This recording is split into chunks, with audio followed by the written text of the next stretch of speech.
It was quite comical. His sign says, "We'll kidnap your ex for 50 cents." So he is Russian, and his name is really hard to pronounce. But once again, I am in, look at this, Walmart. And my friends, it's crazy because this is actually Crossville, Tennessee. I'm not too far. I'm at a lifestyle center here where I'm getting treated for my cancer. And I love the lifestyle center that I'm at, and I had to run to town, and it's about 45 minutes away from where I'm staying. And of course, Walmart, and here we go, another encounter. So I'll tell you about the encounter real quick. I actually left Walmart and I seen him there, and I seen that sign about the X, and I didn't know, and so I drove around to the back here of Walmart, and I made a loop, and I prayed. I said, Lord, you're just going to have to fill me with your spirit, because I don't know how I can help this guy. He looked pretty dirty. I didn't see he had a dog right away, so I prayed over what I was going to give him. I had a couple tracts, and then I seen he had the dog, and I had a box of milk bones, so I'm like, oh, this is perfect. So I ran over there. He smiled right away, and I said, hey, brother, I said, where are you going? Are you hitchhiking? And he said, yeah. He said, I'm hitchhiking, and he's actually going up north somewhere in Tennessee where it's called the Garden.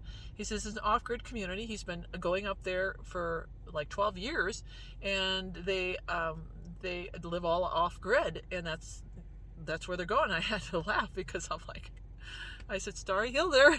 I said, this is crazy. I'm in Tennessee, and I was here in Crossville, and it wasn't so many years ago that I was here giving off-grid advice at a homesteading conference.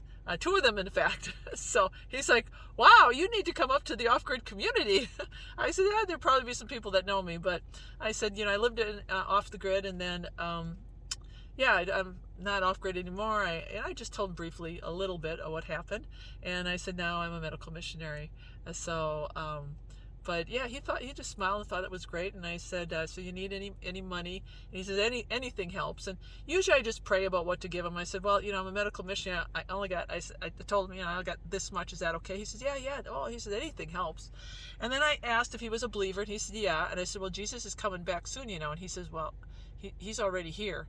And I'm like, well, he is here in our hearts, but he's coming back, and we have to prepare. And so I asked if I could pray for him, and he thought about, he said, I really don't need any prayers. Can you believe that? Here he is, traveling with a backpack with his dog, going to some off-grid community. He's all dirty.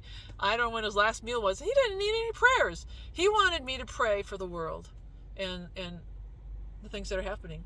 So isn't that awesome? Isn't that awesome?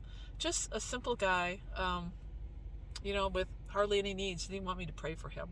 So anyway, that was an encounter. My first encounter actually in Crossville, Tennessee. So watch out, Crossville, Tennessee, because the next town I'm going to is Knoxville, and I'm going to be going to, what's the other one? I don't know. There's another one, but I got to head actually over to Knoxville. So, been there, done that. Isn't that something, how the Lord brings me full circle? So maybe I'll stop in and do some homesteading classes. Off the grid, Starry Hilder. But what a blessing. All right. We'll see you soon, my friends. And I just love to share, because the Holy Spirit, God gets all the glory.